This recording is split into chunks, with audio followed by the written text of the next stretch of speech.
maybe if I talk about a goal that I set for myself. Okay, let me just give you some personal examples for myself. Was probably about 8 years ago. I had decided that it was time for me to attempt to go back to school. I had tried to finish my degree years ago in psychology, and between my husband losing his job and me having to quit school, to then having kids and to getting involved in life as we all do, there were things that were out of my control, and there were things I could not have any control over changing in order for me to pursue my goal.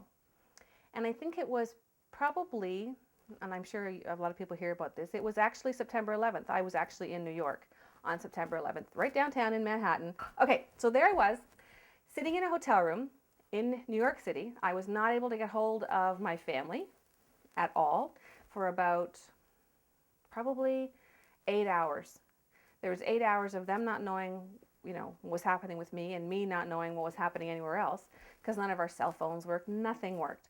In that time, I really started thinking about what I wanted to do. What did I really want to do? How did I really want to live my life? And what changes did I have to make for that to happen? Of course, once I started thinking about what changes I was going to have to make that happen, it started getting comfortable saying, well, maybe I'm really okay, and maybe I really don't want to go back into school, and maybe it's easier if I just stay where I am. And it probably would have been. It probably would have been a lot easier. But I really focused on the end result, which was how I wanted to live my life, which was I wanted to have achieved this one thing that I tried to achieve years ago and couldn't because life got in the way. So it was sort of a silly thing when you think about it, how the whole world was upside down, and I was very obsessed with my little idea of how I was going to start living life the way I wanted to. But I guess that was the power of it. It was a small goal, and everyone else had these big, huge issues. And it was certainly something that I could focus on. I couldn't change what was happening in New York. I couldn't change the fact that I couldn't get hold of my family, or that there was this horrible thing happening in the world, or that these people were down the road losing their lives, or anything like that. That's not something I could do anything about, other than just be compassionate about and understand. What I could do, though, was this little thing for myself. So I came back from New York, and I decided that I was going to go back to school. I went to school to find out, what was going to be involved, and realized that a lot of the work that I had done when I first went to university was all going to be gone, because it was 20 years old at that time, and a lot of the schools didn't accept the credits that I did have. So that was upsetting, because I knew I was going to have to go back to the beginning in a lot of cases.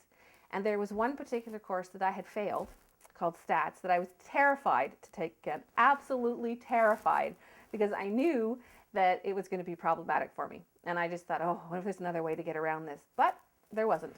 I had to take this course in order to be able to achieve the goal. So I started back at school, and I remember walking into the classroom, and the professor was talking about these tutorials that we were going to have to do. And I was totally confused. I had no idea what a tutorial was. Back in the day when I went to school, they were called labs.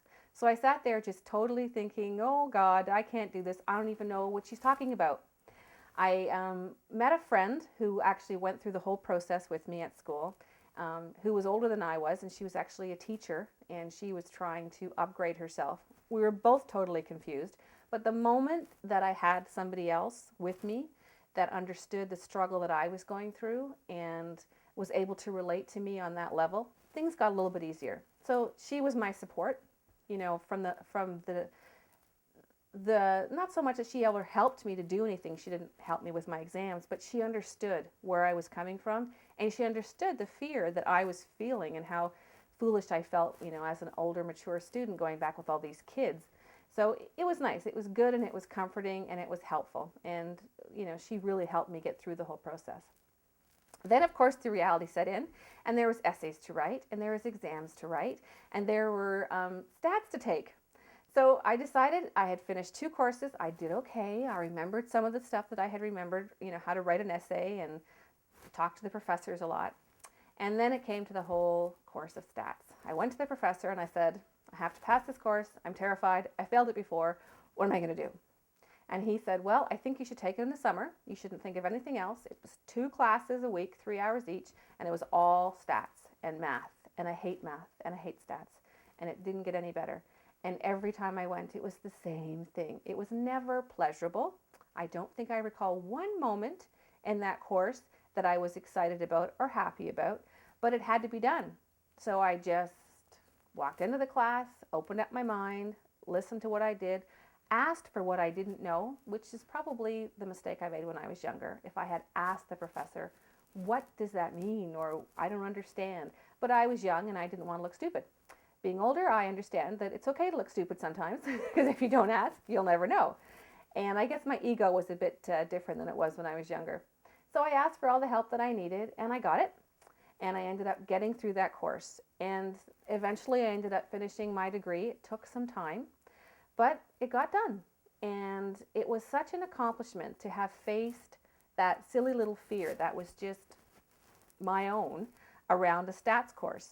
I sat in that class and I saw all of these younger students who were bored because the professor was moving too slow. And I was just struggling and trying to write down everything I possibly could and ask as many questions. But when I finished it, I realized a lot of things about myself that I hadn't known before. Number one, that I could do it. And number two, that even though it was hard and it was awful, and at the time it wasn't something that I wanted to endure, that I did. And by just ignoring all the stuff around and just focusing on the fact that this had to get done, and not listening to all the stories that I was creating in my mind about things I could get, things I could do to get out of doing it, I just focused on the task at hand and kind of shut everything else down. And just for that 6 hours a week, I just thought about stats. Since then, because I was able, I think, to achieve that goal, to go back and actually do that, with a full-time job, with kids, with a husband, all those other things, involved in that, it really gave me a lot of confidence to go ahead and do other things that I thought were really difficult. I ran my first 5K because it was something that I also wanted to do. I hurt my leg in the race and haven't run since, but it was the achievement of the 5K to start with. They're little goals, little tiny goals. And now I've gone on to other things. I've gone into coaching since then because I realized at the time that everyone needs help. Everyone needs somebody who understands the process and somebody who gets that it's the little tiny steps, not the big massive things that matter. And I think